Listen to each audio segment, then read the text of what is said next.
Kakawin Nagara Kertagama adalah sumber utama yang kaya akan pengetahuan tentang sejarah dan kebudayaan Majapahit abad ke-14.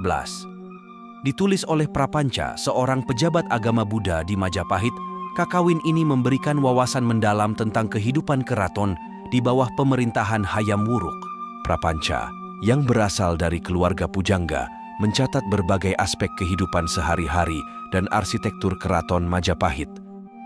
Ajapahit, sebuah kerajaan yang berpusat di Jawa Timur, Indonesia, meninggalkan jejak sejarah yang kuat di wilayah tersebut, terutama di Trowulan, Mojokerto, lokasi strategis Trowulan, yang mudah diakses baik melalui jalur darat maupun air, serta kedekatannya dengan kerajaan-kerajaan besar sebelumnya seperti Kediri, Singhasari, Jenggala, dan Panjalu, mendukung berkembangnya interaksi perdagangan, sosial budaya, dan politik.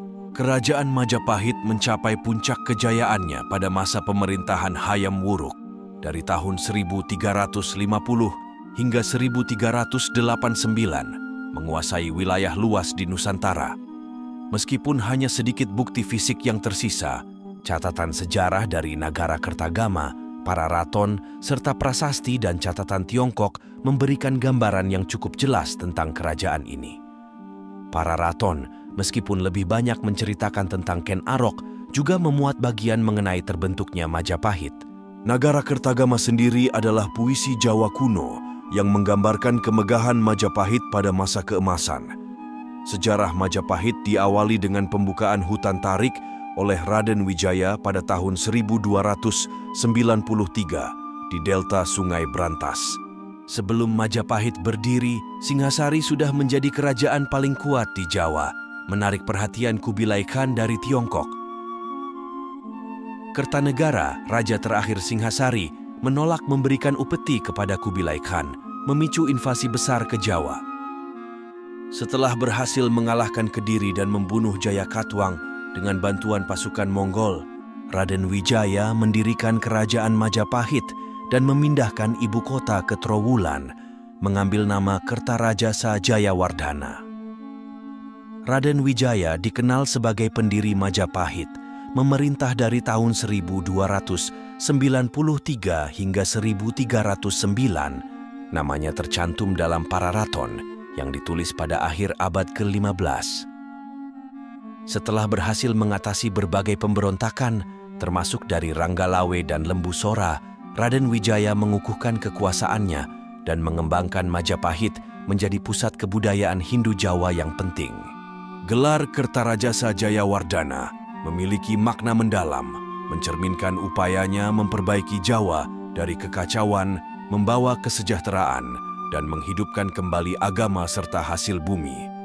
Sejarah Majapahit, meskipun dikelilingi oleh unsur mitos dan cerita supernatural seperti yang dipertentangkan oleh sarjana seperti C.C. Burke, tetap dianggap valid oleh banyak sejarawan karena konsistensinya dengan catatan Tiongkok.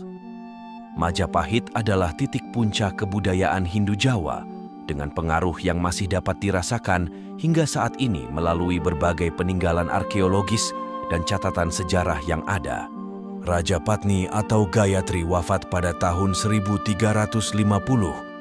Setelah wafatnya ibunda tercinta, Ratu Tribhuwana Tunggadewi menyerahkan tahta Majapahit kepada putranya, Hayam Wuruk, yang saat itu baru berusia 16 tahun. Ketika dinobatkan sebagai raja, Hayam Wuruk mengadopsi gelar Sri Rajasa Negara. Di bawah kepemimpinannya, Majapahit mencapai puncak kejayaan.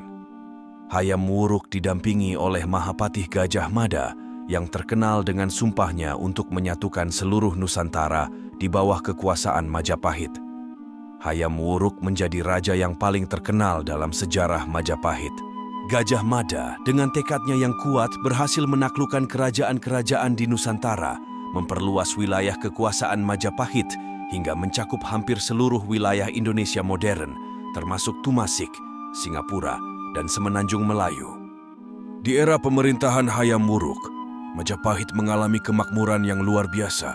Kehebatan Majapahit memuncak pada masa Ratu Tribhuwana Tunggadewi Jaya Wisnuwardhani dan mencapai zaman keemasan di bawah pemerintahan Hayam Wuruk bersama Mahapatih Gajah Mada yang terkenal di seluruh Nusantara. penobatan Hayam Wuruk sebagai Raja Majapahit seperti yang tercatat dalam Piagam Singasari, menandai akhir masa pemerintahan Tribhuwana Tunggadewi Jaya Wisnuwardhani. Gajah Mada dengan sumpah palapanya berjanji tidak akan menikmati istirahat sebelum menyatukan seluruh Nusantara di bawah panji-panji Majapahit. Pada masa ini, pengaruh dan kerjasama Majapahit meluas hingga ke luar Nusantara. Hindu menjadi agama mayoritas rakyat Majapahit dengan ajaran Trimurti dan kitab suci Purana yang memainkan peran penting. Meskipun Hayam Wuruk beragama Hindu, Mahapati Gajah Mada menganut agama Buddha, menunjukkan keberagaman kepercayaan di kerajaan ini. Majapahit mencapai kemajuan besar dalam perluasan wilayahnya. Menurut negara Kertagama, kerajaan ini awalnya hanya meliputi sebagian kecil Jawa Timur dan Madura, namun berkat keberhasilan menaklukkan Sadeng dan Keta, wilayahnya semakin meluas. Desa Majapahit yang dibangun di bekas hutan belantara atas perintah Arya Wiraraja menjadi pusat pemerintahan baru setelah jatuhnya Daha. Raden Wijaya, pendiri Majapahit, membagi wilayah kerajaan menjadi dua, memberikan bagian timur kepada Wiraraja sebagai tanda terima kasih atas bantuannya. Pada masa pemerintahan Hayam Wuruk, Majapahit tidak hanya menguasai seluruh Jawa Timur dan Madura, tetapi juga menjangkau pulau-pulau di luar Jawa yang disebut Nusantara.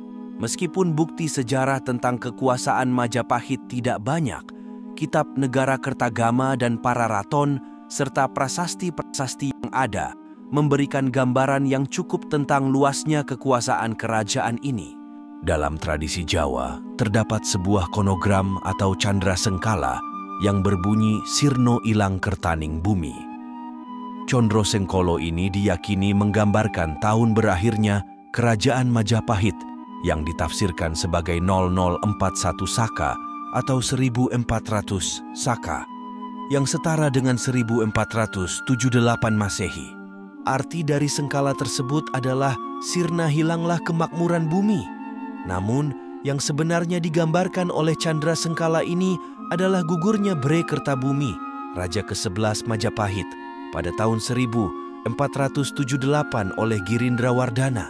Berita dari Portugis mencatat bahwa runtuhnya Majapahit terjadi pada awal abad ke-16, sekitar tahun 1520 Masehi. Dalam berita tersebut disebutkan bahwa pada tahun 1489, sebagian besar wilayah timur masih menyembah berhala, kecuali Malaka, pantai Sumatera, kota-kota besar di pantai Jawa, dan Kepulauan Maluku yang telah memeluk agama Islam. Setelah mencapai puncaknya pada abad ke-14, kekuasaan Majapahit mulai melemah. Setelah wafatnya Hayam Wuruk, Majapahit memasuki masa kemunduran yang diwarnai oleh konflik perebutan takhta. Pewaris Hayam Wuruk adalah putri mahkota Kusumawardhani yang menikahi sepupunya, Pangeran Wikramawardhana. Hayam Wuruk juga memiliki seorang putra dari selirnya bernama Wirabumi yang juga menuntut hak atas takhta. Konflik ini memicu perang saudara yang dikenal sebagai Perang Paregrek antara Wirabumi dan Wikramawardhana. Perang ini akhirnya dimenangkan oleh Wikramawardhana, namun perang saudara ini melemahkan kendali Majapahit atas daerah-daerah taklukannya.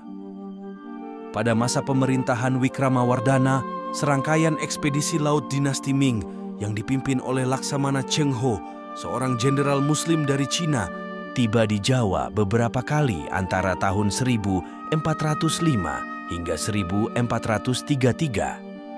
Sejak tahun 1430, ekspedisi Cheng Ho telah menciptakan komunitas Muslim Cina dan Arab di beberapa kota pelabuhan pantai utara Jawa seperti Semarang, Demak, Tuban, dan Ampel, sehingga Islam mulai memiliki pijakan di pantai utara Jawa. Pedagang Muslim dan penyebar agama mulai memasuki Nusantara, membawa pengaruh yang besar terhadap kebudayaan dan agama di Jawa. Meskipun Majapahit memiliki kebudayaan yang besar, pengaruh Islam tidak bisa diabaikan. Di bagian barat, Majapahit tidak mampu membendung kebangkitan Kesultanan Malaka yang pada pertengahan abad ke-15 menguasai Selat Malaka dan melebarkan kekuasaannya ke Pulau Jawa. Banyak mubaligh, termasuk Syekh Maulana Ishaq, ayah Sunan Giri, datang ke daerah ini untuk menyebarkan Islam. Seiring dengan melemahnya Majapahit, beberapa daerah taklukan di Nusantara mulai melepaskan diri. Salah satu kerajaan Islam pertama di Jawa adalah Demak yang didirikan oleh Raden Patah. Demak secara terang-terangan memisahkan diri dari Majapahit dengan bantuan daerah-daerah pesisir seperti Jepara, Surabaya, Kudus, dan Banten. Raden Patah menjadi raja pertama kerajaan Demak yang bercorak Islam, dan keikutsertaannya dalam runtuhnya Majapahit sangat signifikan. Perubahan besar terjadi di Majapahit, termasuk peralihan agama dari Hindu-Buddha ke Islam, terutama di daerah pesisir utara Jawa.